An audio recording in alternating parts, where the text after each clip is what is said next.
नमस्कार, मैं सुष्मिता मिश्रा। आप देख रहे हैं 4 PM न्यूज़ नेटवर्क। कहते हैं वक्त से बड़ा कुछ नहीं होता और वक्त बदलते देर भी नहीं लगता।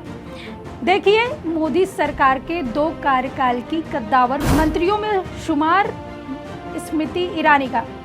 इन्हें पहचान तो जरूर गए होंगे। आप देखिए, भीड़ में बैठी हैं, कोई वीवीआईपी ट्रीटमेंट नहीं, हंस रही हैं ताकि किसी को ना लगे कि यह गमजदा है। दरअसल शपथ के दिन सुबह से ही कयासों का बाजार गर्म था कि 2014 की तरह इस बार भी हार के बावजूद मोदी मंत्रिमंडल में तेज तर्रार बीजेपी नेता और अमेठी की पूर्व सांसद स्मृति ईरानी को जगह मिल सकती है। लेकिन जब ये तस्वीरें शाम होते होते सामने आई तो सबका भ्रम टूट गया। दरअसल हार कर जीतने वाले को बाजीगर कहते हैं। 2014 में अमेठी में स्मृति ईरानी ने राहुल गांधी की घेराबंदी की थी। वो चुनाव भले ही हारी थी, लेकिन 2019 में अमेठी जीत गई। इसी जीत के खातिर 2014 में बीजेपी ने हार के बावजूद मंत्रिमंडल में जगह दी थी ताकि हार कर जीत जाए और बाजीगर कहलाए।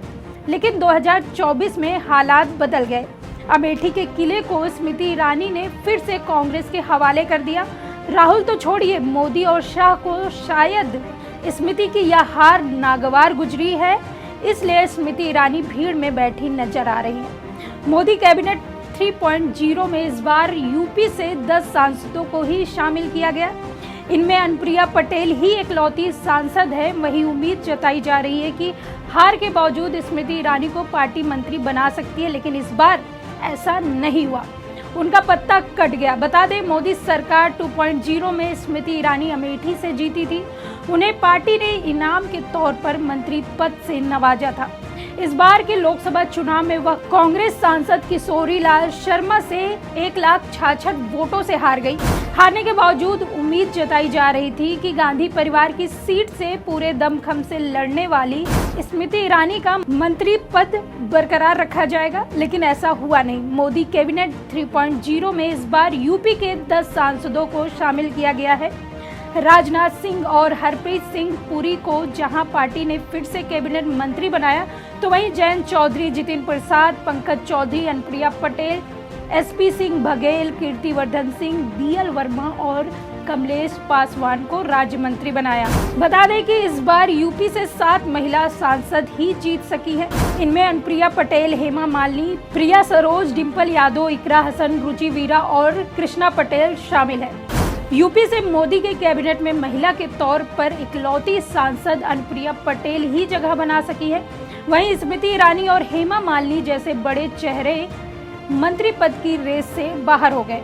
आपको बता दें कि 2019 में यूपी से 11 और 2014 में 13 महिला सांसद जीती थी। इस बार महज 7 ही महिलाएं संसद पहुंच चुकी हैं। जो संसद नहीं पहुंची, जो सांसद नहीं बनी, स्मृति ईरानी हैं, मेनका गांधी, रेखा वर्मा, रीता बहुगुणा जोशी, साध्वी निरंजन ज्योति, संघमित्रा मौर्य, संगीता आजाद। इन सब का पत्ता कट गया। वहीं इस बात को लेकर सोशल मीडिया एक्स पर घमासान मचा हुआ है। कुछ लोगों का कहना है कि स्मृति ईरानी का घमंड टूटा है। वहीं सोशल मीडिया एक्स पर एक यूजर जैकी यादव नाम से लिखते हैं, 21वीं सदी का बदला आने वाली सदियों की राजनीति पुस्तकों में कैद कर दिया जाएगा। तारीख था 28 जुलाई 2022। देश की संसद में स्मृति ईरानी जोर जोर से चिल्ला रही थी, माफी मांगो सोनिया गांधी। देश की राजनीति में उम्रदराज सम्मानित नेता सोनिया गांधी जी का इस तरह अपमान हो रहा था। उसी दिन अपनी मां के अपमान का बदला लेने का उनके बेटे और बेटी ने ठान लिया था। फिर आया 2024। योजना बनाई गई कि अपमान का बदला ऐसे लिया जाए कि जिसे सदियों तक याद रखा जाए। फिर क्या था?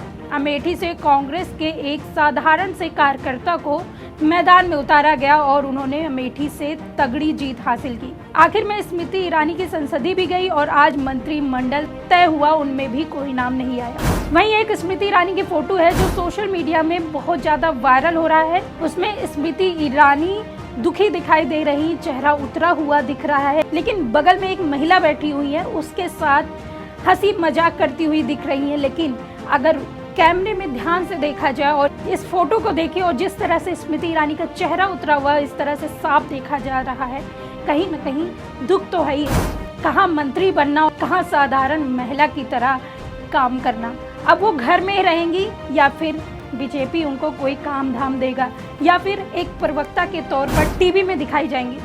ऐसे ही तमाम कयास लगाए जा रहे हैं स्मृति ईरानी के बारे में। फिलहाल इस वीडियो के बारे में आप क्या सोचते हैं, कमेंट कर जरूर बताइए। तब तक के लिए देखते रहिए 4 PM न्यूज़ नेटवर्क। मैं सुष्मिता, नमस्कार।